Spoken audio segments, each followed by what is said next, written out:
Por escrito. Por escrito. Eleva tus sentidos. Estamos en un programa más de Por Escrito y el día de hoy me acompaña. ¿Qué tal? Sean muy bienvenidos. Mi nombre es Cecilia Durán Mena y hoy tenemos un programa que queríamos hacer desde hace muchísimo tiempo. ¿Qué no, Juan Carlos? Por supuestísimo que sí, un servidor Juan Carlos Padilla los saluda y además los invita a que nos siga a través de todas nuestras redes sociales. Por favor, síganos en Instagram, Revista Por Escrito, en Facebook Por Escrito MX, en Twitter, @por escrito _. Recuerden que también nos pueden seguir a través del canal de YouTube o el canal de Spotify Por Escrito en ambos casos. Todos los miércoles en punto de las 9 de la noche, una nueva emisión a través de Código Libre y por supuesto los saludos al claustro de Sor Juana y a la Universidad Anáhuac. Mi querido Juan Carlos. Lucharán a 2 de 3 caídas sin límite de tiempo. Tendremos límite de 7 años. 7 7 años esperando a que Cecilia Durán Mena se dignara darme el dulcecito de tener el siguiente programa. Vamos a esa sección. A ello. Pretextos literarios. Cecilia Durán. Por fin nos vamos a encontrar. Por fin, mi querido Juan Carlos. ¿Cuál es el pretexto del día de hoy? El pretexto del día de hoy ha sido como un pleitito que tenemos Juan Carlos y yo. ¿Quién es mejor escritor? ¿Fyodor Dostoyevsky o Vladimir Nabokov? Y Juan Carlos tiene sus amores y yo tengo los míos. Entonces, el día de hoy vamos a dedicarnos a analizar seriamente la obra de Dostoyevsky y la obra de Vladimir Nabokov. Y yo les voy a platicar por qué a mí me parece que Nabokov es genial y Juan Carlos nos va a tratar de convencer de que Dostoyevsky es magnífico y de eso se va a tratar el programa del día de hoy. Muy interesante, sin duda. No, es un muy buen pretexto literario. Hemos ya hablado en otras ocasiones de literatura rusa. Creo que es una pasión que compartimos de alguna manera. También es muy difícil decir quién es mejor. Son épocas diferentes. Uh-huh. Dostoyevsky es anterior. A él le toca vivir, digamos, antes de la Revolución. Uh-huh. Y vaya, Nabokov nació antes, pero huye de la Revolución Rusa. Creo que los dos tienen una vida difícil. Muy. Los dos tienen que enfrentar cuestiones, pues de alguna manera de exilio. Sí, por supuesto. En condiciones diferentes. Uno va a vivir más que el otro también. También, eso es verdad. Los dos son considerados dentro de una corriente literaria realista, pero pues los dos van a tener crudezas diferentes. En el fondo, habrá que admitirlo también. Hace 7 años yo no había leído a Nabokov. Ya leí a Nabokov. Me sigue gustando más Dostoyevsky y ya daré las razones de por qué. Pero hay que reconocer, como Cecilia lo hará también, porque ha leído a Dostoyevsky también, que son dos titanes de la literatura. Y eso es, yo creo que tal vez eso era lo que a mí me detenía un poquito a decir, a ver, vamos a ponerlos a competir, ¿no? Porque hemos tenido aquí incluso al agregado cultural de la embajada rusa y le preguntamos esta misma pregunta y él como que suspiró y miró al cielo y dice, es que claro, si me vas a poner a escoger... escogió a Dostoyevsky. ¿Por qué? Porque Nabokov salió huyendo de la Unión Soviética, pero decía, verdaderamente los dos son grandes genios de la literatura universal. ¿Qué creo? A ver, Dostoyevsky es un hombre que escribió desde el corazón, que escribió desde las tripas y que muchos de sus cuentos y de sus novelas, Crimen y Castigo, por ejemplo, le salieron del alma, le salieron totalmente de estos recuerdos, de estas experiencias, en fin. Creo que Nabokov era un escritor mucho más planeador, era un escritor que calculaba más las cosas, aunque, y además, digamos que Dostoyevsky plasmó lo que él sintió en su momento, lo que él estaba viviendo en esta Rusia tan cambiante, y Nabokov trató de innovar y lo logró con un narrador magnífico, único, como el que tiene Lolita. Bien. A ver, sí es importante hablar un poco del contexto de cada uno de ellos para poder después ya entrar en conversaciones propiamente en su literatura. A ver, ¿qué podemos decir de Dostoyevsky? Dostoyevsky a ver, vivió una vida rígida, su papá era serio con él.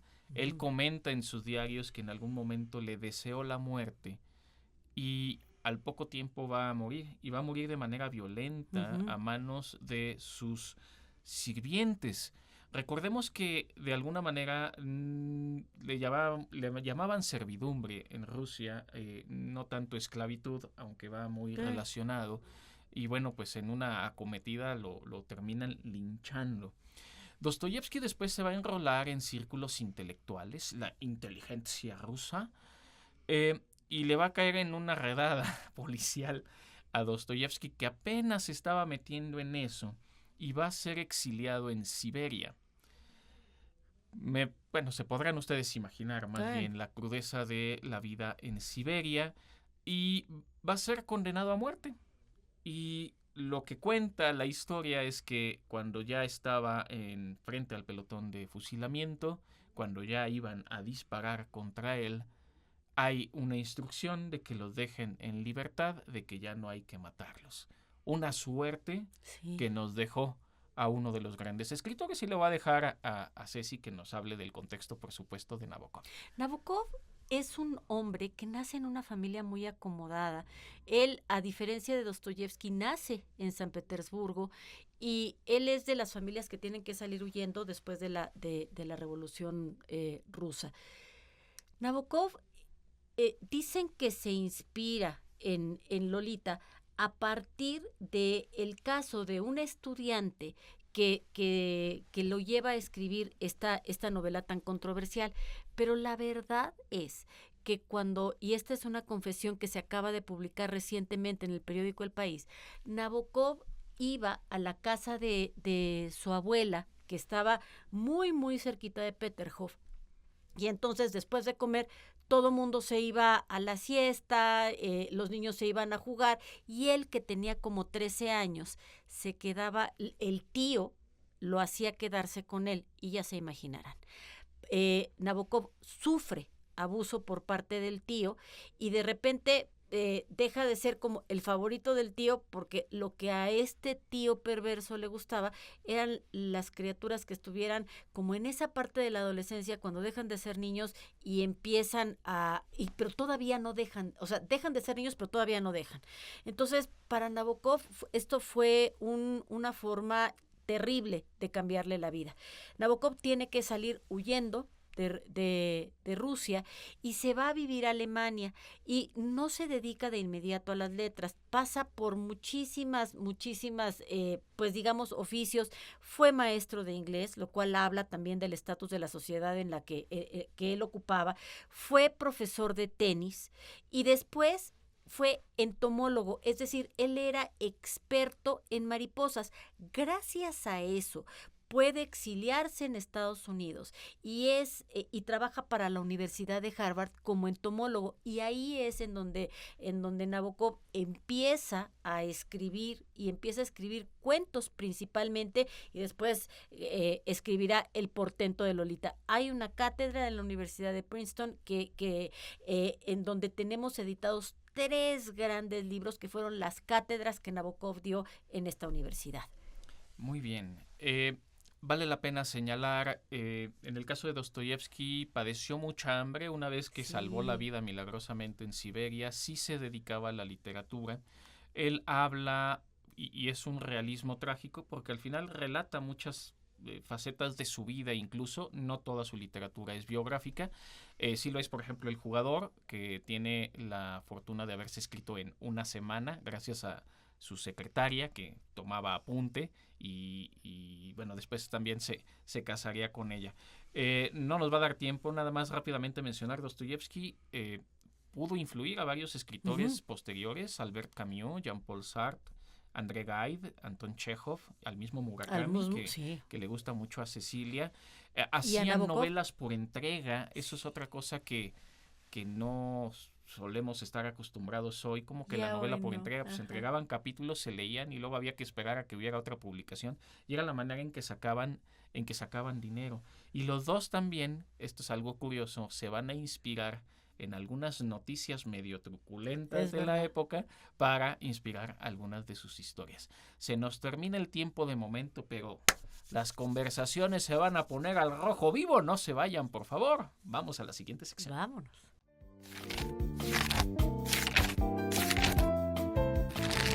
La Biblioteca Redonda. Bienvenidos a esta gustadísima sección de la Biblioteca Redonda. A mí me gustaría hacer una comparación temática entre las tramas de los cuentos de Vladimir Nabokov y Fyodor Dostoyevsky. La literatura del siglo XIX y del siglo XX, sin duda, y sobre todo la literatura universal y la literatura rusa, están marcadas por la presencia de estas dos grandes figuras. O sea, Dostoyevsky y Nabokov son grandes estrellas del mundo artístico. Y aunque claro que ellos estuvieron separados por el tiempo, también por el espacio, ambos autores dejaron una huella imborrable en nuestra literatura. Y es que lo que ellos hicieron, ambos dos, es entrar directo en esta profundidad del alma humana. Ellos empezaron a cuestionar qué es la moralidad y qué es el destino. Y si la moralidad y el destino tienen un enlace que al final le van a determinar al ser humano la vida. Claro que tienen diferencias estilísticas, claro que tienen aproximaciones filosóficas muy diferentes y las tramas de sus cuentos coincidentemente van a compartir temática. Ellos están manejando una preocupación subyacente por la naturaleza humana. Y hay algo dentro de la naturaleza humana que nos marca mucho como seres pensantes, y es la culpa. Esta búsqueda del sentido que tiene mis hechos, si lo que yo hice es correcto, es incorrecto, si estuvo bien, si estuvo mal. Y a partir de esta reflexión, cómo el ser humano enfrenta un mundo que de repente nos puede parecer muy caótico y muy cruel. La exploración de la culpa va directamente relacionada con la redención. Y esta es una obsesión de la literatura rusa. Uno de los temas centrales, por lo tanto, en los cuentos y en la obra en general de Dostoyevsky, como en la de Nabokov, es la culpa y esta búsqueda de la redención. En el caso de Dostoyevsky, el tema es especialmente prominente en cuentos como El sueño de un hombre ridículo o El ladrón honrado, en donde parece que los personajes están desconectados del mundo y que ellos no tienen un propósito, lo que los lleva a contemplar el vacío de propósito y en un momento determinado la intención de suicidio. Sin embargo, tras un sueño revelador, los personajes despiertan con una nueva comprensión de lo que les puede traer la redención, que es el amor, la compasión, y entonces buscan redimirse al difundir este nuevo conocimiento de su ser humano. Por su parte, Nabokov también explora la culpa en sus cuentos, aunque lo hace de una forma totalmente distinta. Él no lo hace tan directo, sino que va dándole vueltas, lo hace de una forma más ambigua y generalmente más irónica. En los cuentos como La venganza o El regreso de Chorv, los personajes se enfrentan a situaciones que les van a imponer esta carga culpígena, pero también tienen una búsqueda de la redención más retorcida. A ver, Dostoyevsky es como más crudo y Nabokov es más condimentado. Entonces, en La venganza, el protagonista es un hombre muy estratégico que va a estar planeando meticulosamente la venganza contra el hombre que mató a su esposa. Bueno, qué delicado, ¿verdad? Pero en lugar de encontrar la paz, queda atrapado en un círculo interminable de dolor y obsesión. Nabokov presenta entonces la redención no como la conclusión moral clara, sino como un concepto esquivo que a menudo escapa a sus personajes. Nabokov y Dostoyevsky, obsesionados por la culpa y por la redención, ¿quién diría?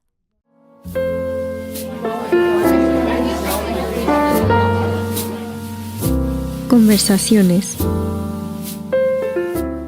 Hemos llegado a las conversaciones, mi querida Ceci. Me gustaría terminar, y vamos peloteando un poquito, ¿Cuáles fueron las horas finales de Dostoyevsky? Que creo que tú tienes una anécdota por ahí interesante que tiene que ver con la hora del reloj, ¿no? Es algo Hablando muy... del tiempo. A ver, él va a morir a los 59 años, un 9 de febrero de 1881, por una hemorragia pulmonar asociada a un enfisema y ataques epilépticos que sufría Dostoyevsky. Podrán imaginarse la crudeza de la época que le tocó Sí, pobre. finalmente vivir. Sus restos van a seguir, a ver, era pues, conocido, era famoso. Era un hombre muy famoso. 30,000 personas hasta el monasterio de Alexander Nevsky, personaje muy importante para Rusia, y ahí será enterrado este gran titán de las letras. Si nos cuentas la anécdota y la muerte de... Es algo muy Nabokov. chistoso porque, a ver, a los rusos les gusta mucho hacer este tipo de museo-sitio. Entonces, la casa, que en realidad es un departamento, pero la casa donde muere Dostoyevsky, pues te llevan a la sala y te llevan al escritorio donde escribía Dostoyevsky, etcétera. Están sus lentes, sucios a veces como los míos, ¿no? Pero algo que a mí me llamó verdaderamente la atención es que el reloj que estaba junto al buró de Dostoyevsky se paró a la hora que Dostoyevsky murió, como si dijeran, hasta aquí te dio la vida. Es una cosa muy impresionante. Su esposa, que también era su secretaria, como la de Tolstoy también, qué curioso, pues se quedó así y bueno, y así lo dejó, nunca le volvió a dar cuerda, etcétera. Y este es un detalle que resalta mucho en esta casa de Dostoyevsky. ¿Y qué podemos decir de los últimos días de Nabokov? Nabokov muere muy repudiado, Juan Carlos, porque Nabokov, Nabokov tuvo una vida muy itinerante. Se va de la Unión Soviética, pasa por Alemania, después por azares del destino y bueno, por ser entomólogo, llega a Estados Unidos y empieza a escribir cuentos y empieza a dar cátedra y se vuelve una persona muy prestigiada. Además de todo, tiene un círculo social importante, se lleva bien con todos los escritores de la época, etcétera. Y fíjate, Juan Carlos, que pasa que de repente cuando uno empieza a tener éxito se te sube el humo a la cabeza. Creo que parte de eso fue lo que le pasó a Nabokov. Y se atrevió, porque hizo falta valor, es para escribir Lolita. Lolita es una historia que a mí me llama mucho la atención por un narrador tan extremadamente cínico que cuenta todas las barrabasadas que está haciendo, con un estilo muy ruso, un estilo muy crudo, un estilo extremadamente cínico, y es una crítica muy fuerte a esta sociedad norteamericana de los, digamos, de esta parte del siglo XX en donde Estados Unidos es el triunfador de las dos grandes guerras, en donde pareciera que Estados Unidos es el paraíso, etcétera, y Nabokov dice sí, pero no tanto. ¿Y de qué se trata Lolita? Lolita, el narrador, que les digo que es tan interesante, es un tipo, Humbert, un profesor de literatura francesa, que se establece en Estados Unidos y que se enamora de una chiquita de 13 años. Y para estar cerca de Lolita, se casa con su madre y hay que leer todas las cosas que hizo Nabokov, pero la relación entre Humbert y Lolita es una relación súper escandalosa. Se publica el libro y Nabokov cae en desgracia. Sí, a ver, además, hoy en día es todavía más difícil leer Lolita por todos los cambios sociales que estamos experimentando. Claro. Pero en efecto, la narración es extraordinaria, eso hay que decirlo. También crea en esta situación perversa un concepto, el de ninfula, que es justo el momento en el que una niña se está convirtiendo en adolescente. Es ese, digamos, el desvío que tenía el personaje Humbert en la novela de Lolita. Lolita no deja de ser una niña que de repente pues, se le revela la posibilidad de convertirse en adulta y bueno, también va a padecer esa transformación porque va a ser de manera brutal y no porque Humbert fuera una persona violenta. Eso es lo que hace la cosa todavía Todavía más perversa, más claro. perversa. No se pudo aguantar Cecilia y se lanzó con todo con la gran obra de Lolita. Yo ahorita solo voy a enlistar y después ya les sigue diciendo cuáles son mis favoritos. Las novelas, no sé si están todas, pero aquí de Dostoyevsky por años. Pobres Gentes, de 1846. El doble, creo que fue el primero en utilizar este concepto de el doble, porque otros autores lo han hecho también. Novela en 9 cartas, de 1847. Divina. Noches Blancas, en el Oh, 48. preciosa. Nietoshka Nesanova, de 1849. Stepanchikovo y sus moradores, en el 59. Humillados y ofendidos, ya empieza aquí a salir lo más importante del autor, en el 61. Recuerdo de la Casa de los Muertos, en el 62. Memorias del Subsuelo, en el 64. La gran obra de Dostoyevsky, habrá que decirlo, aunque no mi favorita, No. Crimen y Castigo, en 1866. El fantástico Jugador, en el 66 también. El Idiota, que es una de sus mejores obras, Sí. en el 69. El Eterno Marido, en el 70. Los Endemoniados, en el 72. El Adolescente, única novela que me falta leer de Dostoyevsky, en el 72. Los Hermanos Karamazov, que debo decir es la mejor obra, tampoco mi favorita, no es la más famosa, en el 75. Y finalmente se publicaron sus diarios en 1981. Ahorita compartiré algunas frases y las novelas que a mí me han marcado de Fedor Dostoyevsky. A ver, y hay que decirlo, ¿por qué empezó esta rivalidad entre Juan Carlos y yo de por qué me encanta Nabokov y por qué no me gusta Fyodor Dostoyevsky? Debo de decir que todo tiene la culpa Crimen y Castigo.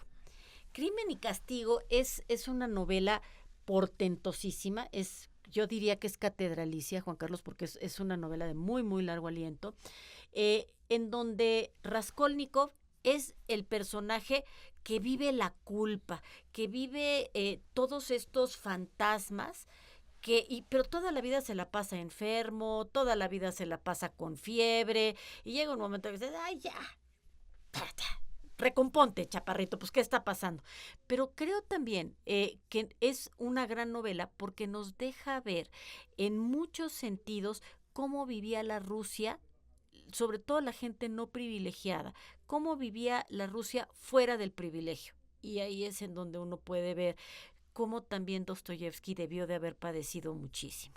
Al final sus personajes están imbuidos de cosas De que él su carecía. Al final era un claro. estudiante que necesitaba dinero y de repente se le hace fácil. Y como decimos, se le hace fácil porque después la cruda moral que le da es impactante. Parece que lo que sobresale mucho en Dostoyevsky es la voz interior de los personajes. En Los Endemoniados es muy similar, que de verdad es un juicio a sí mismos, quizá demasiado crudo, pero es meterse en el alma y en el espíritu del personaje que está siendo torturado por las mismas fechorías que van cometiendo, a las que muchas veces llevan las situaciones a los personajes. Y creo, Juan Carlos, que uno de los grandes atributos, porque también puedo hablar bien de Dostoyevsky, es que él es el padre del diálogo, del monólogo interior de los personajes. Entonces, de repente, él es el primero que pone a un personaje, Raskolnikov, en este caso, reflexionando y hablando consigo mismo y cuestionándose y debatiendo consigo mismo, cosa que los seres humanos sí hacemos. Y cosa que yo creo que Dostoyevsky hacía muy frecuentemente, se cuestionaba y luego, así como decía una cosa, también decía la otra, etcétera. Entonces, creo que ese es y eso inicia con Crimen y Castigo. Entonces, creo que ese es el gran atributo de Crimen y Castigo. ¿Cuál es el que yo veo? El error, le hizo falta editor a Dostoyevsky, porque como fue una novela por entregas, de repente en el capítulo que había entregado había dejado a Raskolnikov malísimo, etcétera, y al siguiente capítulo ya Raskolnikov andaba paseando por los jardines en Rusia, pero al siguiente ya lo volvió a poner enfermo porque ya se había acordado que lo había dejado enfermo. Entonces creo que esos son pues los detalles que tiene esta novela, que le falta editor, Juan Carlos. A ver, no voy a decir que es que sí y no.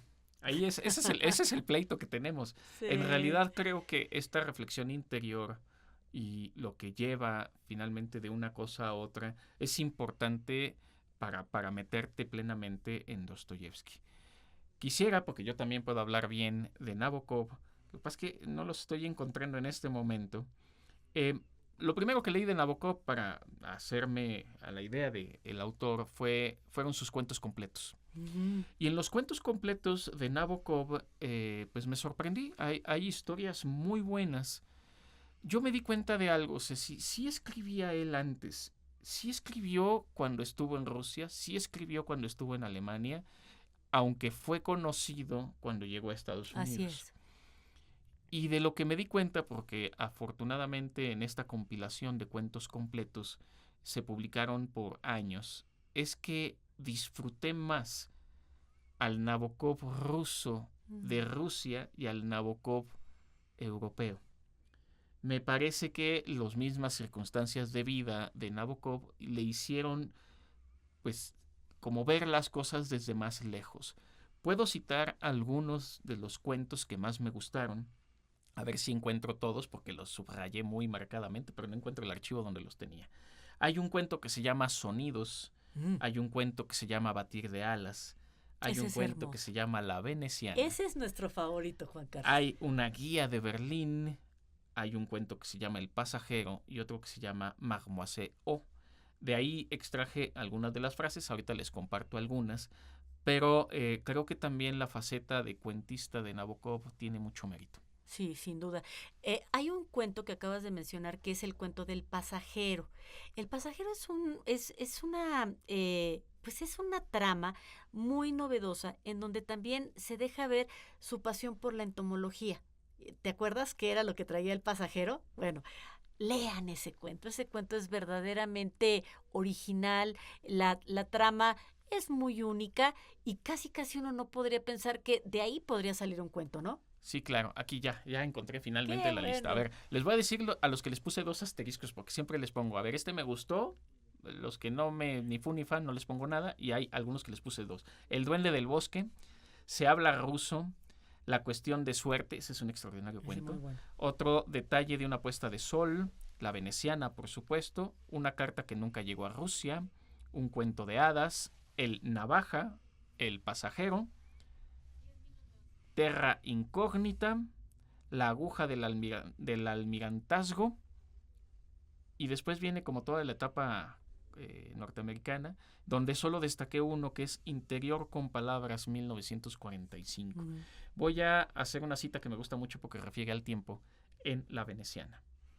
El hombre medio no puede imaginarse la vida sin un horario tan estrictamente establecido, pero una mente traviesa y sacrílega se divertiría mucho imaginando la existencia de la gente en el caso en que un día fuera de 10 horas hoy, 85 mañana y pasado mañana solo unos minutos. Después sigue el soliloquio y dice: la exactitud es siempre algo solemne y nuestros calendarios, donde se calcula de antemano la existencia del mundo, son como el temario de un examen inexorable. Wow. No hay duda alguna de que el mundo fue creado con las mejores intenciones y no es culpa de nadie si en ocasiones se torna aburrido. Si la música de las esferas nos recuerda a algunos de nosotros a las interminables repeticiones de un organillo. Oh. Bonito leer a Nabokov. Yo recomiendo mucho los cuentos. Y fíjense que en realidad Nabokov fue un gran lector de rusos. Evidentemente leyó a Dostoyevsky. Él tuvo la cátedra de literatura rusa en donde criticó a Dostoyevsky hasta que se cansó, pero lo leyó. Evidentemente Dostoyevsky no pudo leer a Nabokov porque cuando Nabokov ya era famoso, pues Dostoyevsky ya tenía muchos años de muerto. ¿Cuál es el Dostoyevsky que a mí me gusta? A mí me gusta el Dostoyevsky del jugador. Es pícaro, es cínico también. Los rusos pueden llegar a ser sumamente cínicos. Es muy simpático y la verdad es que es una historia maravillosa en donde hay una abuela que tiene muchísimo dinero, que le resuelve el problema prácticamente a toda la familia, pero a la señora le gusta jugar ruleta. No, bueno, y la señora no lo sabía. Ahí el personaje se llama Alexei Ivanovich y es un tipo que puede apostar todo lo que tiene a una partida de ruleta. Uh-huh. Todos están esperando la noticia de la muerte de la abuela y la herencia para ver cómo soluciona cada quien lo suyo. Y de repente hace aparición la abuela, la espalda erguida, tienen que levantar su sillón. Sí, muy imperial. ¿Qué es esto de la ruleta? Muy imperial. Y se pone a jugar a la ruleta y empieza a perder toda la fortuna. Todos están que se quieren morir. Y ella sabe que todos están esperando su muerte. Es una obra fantástica, Muy la menos dostoyevskiana de sus novelas, pero debo decir que sí, en efecto, es la más entretenida. A mí me gustaría platicar un poco de una frase fantástica que está en Los hermanos Karamazov. El corazón de los hombres no es más que el campo de batalla donde juegan Dios y el diablo. Esa es una frase impresionante.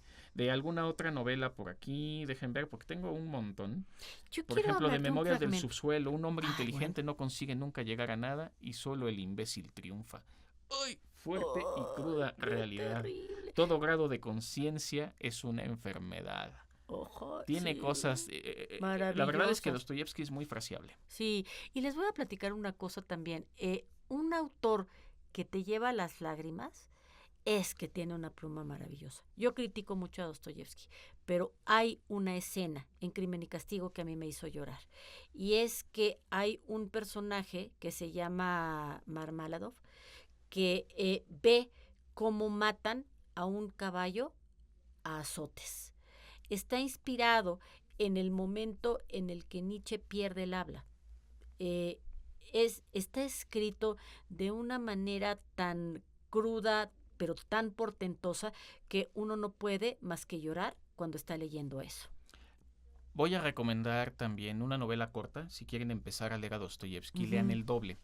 El Doble es una situación en la que un burócrata ruso de repente llega a su trabajo y ve que alguien exactamente igual que él está ocupando su lugar. Y el otro pues se enoja, oye, ¿no eres tú? No, yo soy fulanito de tal. Y todos los ademanes, todas las cosas que hace, todas las cosas que dice, y además la gente alrededor está contenta con este doble. Y entonces empieza a tener una crisis existencial muy fuerte. ¿Qué pasaría si de repente nos encontráramos con nuestro doble? Muy recomendable. Ahora, ¿quieren algo un poquito más serio? Me atrevería a dejarles leer el primer y último capítulo de El Príncipe Idiota. Ay. En mi opinión es extraordinario el primero y el último capítulo, no porque con eso se consiga la novela entera, porque el Príncipe Idiota es una persona tan buena que parece un imbécil. Uh-huh. Pero Dostoyevsky, digamos que en el personaje asienta la necesidad de la bondad humana, como lo hace en otro episodio que también se podría separar de la novela en Los hermanos Karamazov, que se llama El Gran Inquisidor. Busquen el capítulo del Gran Inquisidor en Los hermanos Karamazov y van a ver de lo que estoy hablando. Uno de los hermanos se dedica al sacerdocio y otro de ellos lo increpa. Y entonces hace una situación hipotética en la que se refieren a Jesucristo y las tentaciones del desierto. ¿Qué hubiera pasado si Jesús hubiera aceptado las tentaciones del diablo? Y es todo un soliloquio sobre qué hubiera pasado de haber ocurrido eso. Sensacionales esos episodios, esos pasajes de las obras de Dostoyevsky. Por supuesto. Y es que, bueno, hablar de Dostoyevsky es hablar de un grande de la literatura, no solamente rusa, sino universal.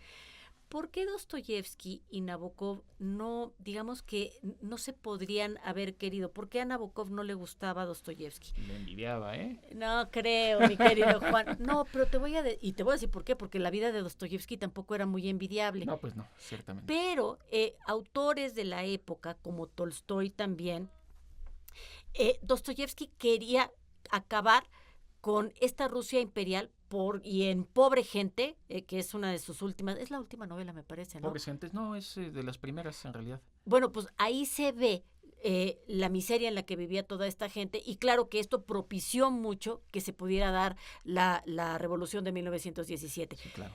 Nabokov evidentemente se da cuenta de que ellos fueron los que propiciaron la razón por la que él tuvo que irse al exilio.